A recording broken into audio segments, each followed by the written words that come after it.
Producciones Pevan presenta la restauración de las 10 puertas. Caminando hacia la gloria. Tomado del libro La Era de la Restauración, del Dr. Brian Bailey. El tema de la restauración es el mensaje universal de las Santas Escrituras, desde Génesis hasta Apocalipsis. El propósito: restaurar la relación del hombre con Dios después de la caída de Adán. Esto se logró a través de la muerte de Jesús, el Cordero de Dios que quita el pecado del mundo. Dios fervientemente desea que aquellos de su pueblo, que han caído de su posición de redimidos después de la salvación, o han errado en las verdades que ellos han recibido, puedan, una vez más, ser puestos sobre el camino de justicia y santidad.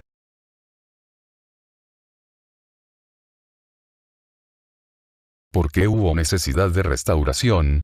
Debido a la desobediencia del rey Salomón, el hijo de David. El Reino Unido de Israel fue dividido después de su muerte. Israel fue dividido en dos partes: el Reino del Norte, conformado por 10 tribus, y el Reino del Sur, Judá. Las 10 tribus del norte, bajo el rey Jeroboam, cayeron en idolatría. Después de que 20 reyes reinaron sucesivamente, casi todos ellos fueron malvados, el reino cayó ante los asirios. Bajo el mando de Sargón, en el año 722 a.C., bajo el reinado de los reyes que sucedieron a Sargón, Sennacherib, Esaradón y Asurbanipal, Israel experimentó sucesivas deportaciones a la tierra de los paganos. El reino del sur fue fiel durante muchos años, en sus primeros años de existencia. Eventualmente también se volvió malvado, particularmente bajo el rey Manasés. Por esto, Dios anunció 70 años de cautividad babilónica sobre ellos. Esta cautividad inició el año 606 a.C. y terminó en 536 a.C., con el decreto de Ciro el Grande, rey de Persia, de reedificar el templo en Jerusalén. Aquellos que iniciaron esta obra fueron Zorobabel, el gobernador, quien era descendiente de David en el linaje de Cristo, y Josué, el sumo sacerdote. El periodo de restauración inició 500 años antes de Cristo y sirvió para preparar a Israel para su venida. Este periodo de la historia de Israel es análogo al periodo de la Reforma, que inició hace 500 años para preparar a la Iglesia para la segunda venida de nuestro Señor. Sin duda, no podemos sobreenfatizar la importancia de esta era en la historia de la humanidad. Esta era vio la reedificación del templo físico, la restauración del templo de adoración, la resurrección de las verdades de Dios y la enseñanza de la ley por Esdras. La muralla fue reconstruida por Jeremías, junto con las 10 puertas, las cuales son: la puerta de las ovejas, la puerta del pescado, la puerta vieja, la puerta del valle, la puerta del muladar, la puerta de las fuentes, la puerta de las aguas, la puerta de los caballos, la puerta oriental y la puerta del juicio. Hay muchas verdades relacionadas con el significado espiritual de las puertas, como pronto veremos. Cada puerta tiene un profundo significado espiritual para nuestra vida, ilustrando una progresión espiritual en la vida de un hijo de Dios. Entremos directamente a la primera de las puertas. La puerta de las ovejas. Evidentemente, esta era la puerta por donde eran introducidas a la ciudad las ovejas para los sacrificios. Eso, sin embargo, no es lo más importante.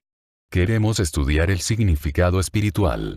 Si vemos la ciudad de Jerusalén como un tipo de la iglesia, Jerusalén es la madre de todos nosotros, como Pablo declara en Gálatas 4:26, así que estas puertas representan ciertos aspectos del ministerio de la iglesia y son aplicables a nuestra vida individual. En la escritura, las ovejas son tipo de los cristianos, porque Isaías 53:6 dice: todos nosotros nos descarríamos como ovejas. Jesús es llamado también el buen pastor. Por lo tanto, uno de los principales deberes de la iglesia es cuidar de los suyos. Las ovejas son muy ignorantes y fácilmente se salen del camino de justicia y se pierden. El pastor tiene que buscar aquello que está perdido. Luego, también, las ovejas a menudo se desaniman. Son incapaces de defenderse por sí mismas y por eso, necesitan ser protegidas y animadas a caminar por las sendas correctas. Además, necesitan escuchar la voz del pastor y sentir su toque, de vez en cuando. Ellas necesitan ser amadas. Cuando se duelen o están heridas, por haberse salido del camino o por haber sido atacadas por algún depredador, necesitan el vino y el aceite para curar sus heridas. Tal como el buen samaritano ministró al desafortunado hombre que fue vencido por los ladrones, en su camino de Jerusalén a Jericó. Espiritualmente, el vino es el gozo del Señor y el aceite representa la paz y la unción que guarda nuestra mente y nuestro corazón en el amor de Jesús. Desde el punto de vista de nuestra propia vida espiritual, primero debemos convertirnos en una de sus ovejas, naciendo al reino, pidiéndole a Jesús que entre a nuestro corazón. Sin embargo, después de ser salvos, debemos permanecer cerca del pastor de nuestra alma, poniendo atención a las instrucciones de sus pastores, aquellos a quienes Él ha puesto en autoridad sobre nosotros. La siguiente puerta es la puerta del pescado. Todos conocemos las insignias de pescado que algunos cristianos usan, sea en la parte de atrás de sus vehículos o en la solapa de sus abrigos, denotando que ellos son pescados que han sido atrapados por el Señor. El Señor le dijo a Pedro, un hábil pescador, que él lo haría un pescador de hombres. El siguiente paso en nuestra experiencia cristiana es procurar salvar a otros tal como nosotros fuimos salvos. De hecho, nosotros también debemos convertirnos en pescadores de hombres. Esto necesita ser una pasión que consuma nuestra vida. Ganar a otros para Cristo. Para poder ganar almas, no está de más aprender algunas lecciones de los pescadores. Los pescadores tiran piedrecillas al agua y luego tiran sus líneas. Ellos hacen eso porque los peces muerden el anzuelo en medio de aguas turbulentas.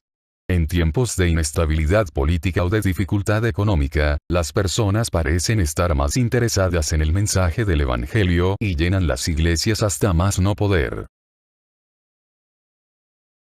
Diferentes atractivos y carnadas atrapan diferentes especies de peces. Necesitamos oír de Dios para saber qué método usar para cada persona particular a quien le presentemos nuestro testimonio. Incluso al predicar, algunos mensajes o tipos de presentación serán atractivos para algunos y para otros, no.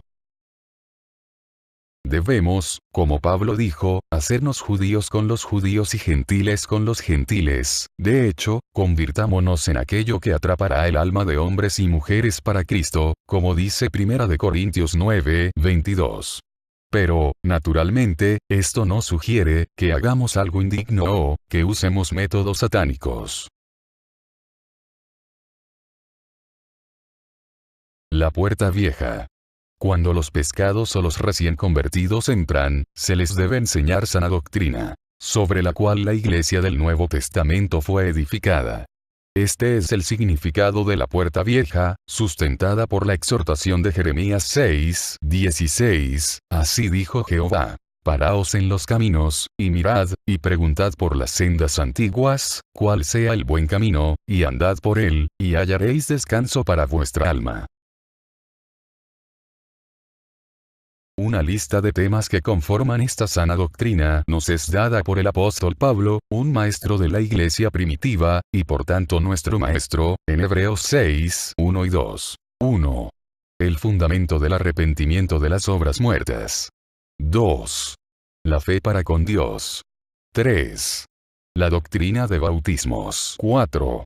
La imposición de manos. 5. La resurrección de los muertos. 6. El juicio eterno.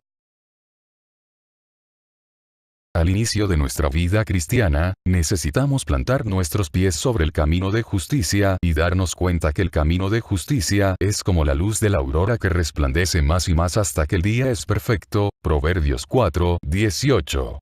Este versículo debe ser nuestro deseo, no solamente para cada uno de nuestros convertidos, sino para nosotros mismos también. La puerta del valle. Esta puerta guiaba al Valle del Cedrón, el cual separa a Jerusalén del Monte de los Olivos. Nos habla de los lugares bajos que espiritualmente representan la humildad. Para poder viajar del monte Moriah, sobre el cual está edificada Jerusalén, al monte de los Olivos, es necesario primero descender al valle del río Cedrón. Esto ilustra el hecho que para poder pasar de un lugar alto al siguiente, primero debemos descender, y luego, volver a subir. No podemos ir de una experiencia de cima de montaña a la siguiente, a menos que estemos dispuestos a experimentar los lugares bajos o las situaciones humillantes que prueban nuestro corazón. El Señor quiere saber si lo estamos sirviendo a Él por lo que Él es o por lo que Él nos da, sea en el ámbito natural o espiritual. Muchos fracasan en esta prueba y permanecen en los niveles bajos de las experiencias celestiales, aun cuando el Espíritu los llama para subir a lugares más altos. Las experiencias de cima de montaña son aquellos tiempos cuando hemos triunfado sobre dificultades o circunstancias en nuestra vida, o cuando hemos recibido una bendición particular de parte del Señor, tal como el bautismo en el Espíritu Santo o la experiencia espiritual de Gálatas 2:20. La puerta del muladar. Todos los desechos de la ciudad eran echados fuera usando esta puerta. En nuestra vida, al entrar a lugares bajos, tenemos la revelación de nuestro propio corazón. Es aquí en donde debemos pedirle al Espíritu Santo que quite toda impureza y maldad de nuestra vida, porque estas cosas ciertamente pueden impedirnos seguir al Señor hasta el fin, hasta entrar al lugar santísimo. El rey David clamó en el Salmo 139, 23 al 24. Examíname, oh Dios, y conoce mi corazón. Pruébame y conoce mis pensamientos. Y ve si hay en mí camino de perversidad, y guíame en el camino eterno. Aquí es donde nosotros debemos clamar, Señor, crea en mí un corazón limpio. Quita el corazón de piedra y dame un corazón de carne. La puerta de las fuentes. Cuando nuestro corazón ha sido limpiado de nuevo, y los desechos de nuestra vida han sido sacados, las fuentes del Espíritu de Dios pueden saltar desde lo más profundo de nuestro ser, y fluir como ríos de agua viva. Juan 7, 37 al 39. En la medida que somos llenados, esos ríos de agua viva pueden fluir hacia afuera y refrescar la vida de otros. La puerta de las aguas. Corresponde a las doctrinas más profundas de la palabra de Dios, por medio de las cuales somos lavados, para poder presentarnos a Cristo como una iglesia gloriosa, sin mancha ni arruga ni cosa semejante. Efesios 5, 26 al 27. Un aspecto que no debemos pasar por alto, al hablar de doctrinas más profundas de la palabra, es que no es suficiente simplemente tener el conocimiento mental de ellas. Estas verdades tienen que estar profundamente arraigadas en nuestra naturaleza, para que transformen nuestro carácter. El rey David dijo, He aquí, tú amas la verdad en lo íntimo, y en lo secreto me has hecho comprender sabiduría. Salmo 51, 6. Así, nosotros, en un sentido, debemos ser la palabra hecha carne. Muchas personas han tenido el conocimiento mental de estas verdades, pero lamentablemente no oran diligentemente para que estas verdades penetren cada fibra de su ser, para que ellos puedan convertirse en la verdad que profesan, conocen y predican.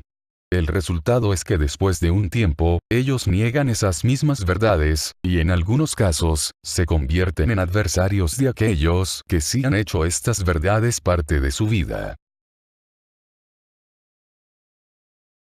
También, leemos en 2 de Pedro 2, 19, que ellos prometen libertad a otros, sin embargo ellos mismos son siervos de la corrupción. Por esto, oigamos atentamente para que seamos productos genuinos de las verdades que enseñamos. La puerta de los caballos. Los caballos están asociados con los vencedores y con los guerreros en el ejército de Dios. Como vemos en Apocalipsis 19, 14, el ejército de Dios, vestido de lino fino, blanco y resplandeciente, iba a conquistar, yendo de victoria en victoria. El Señor quiere que seamos más que vencedores por medio de aquel que nos amó, como dice en Romanos 8:37.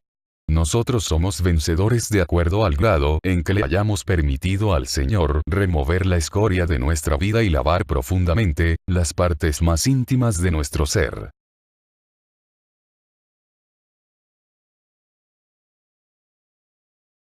La puerta oriental. Esta es una puerta especial, por cuanto esta será la puerta por donde Cristo entrará en su reinado milenial. Ezequiel 46:2. Mira hacia el oriente y por lo tanto, es la puerta que da la bienvenida al sol naciente. Esta puerta representa al sol de justicia levantándose llevando la sanidad en sus alas, como dice en Malaquías 4:2. Aquí podemos ver que hay más verdad para nuestra vida. Leemos la oración del apóstol Pablo, en Efesios 3:16 al 19. Para que os dé, conforme a las riquezas de su gloria, el ser fortalecidos con poder en el hombre interior por su espíritu. Para que habite Cristo por la fe en vuestros corazones, a fin de que, arraigados y cimentados en amor, seáis plenamente capaces de comprender con todos los santos cuál sea la anchura, la longitud, la profundidad y la altura, y de conocer el amor de Cristo, que excede a todo conocimiento, para que seáis llenos de toda la plenitud de Dios. Que deseemos la experiencia de la puerta oriental, que tiene el sentido del Señor entrando a nuestra iglesia y a la vida de los creyentes, en toda su plenitud. Esto se logra en la medida que las otras puertas son progresivamente establecidas en nuestra vida espiritual y en la vida de nuestra congregación.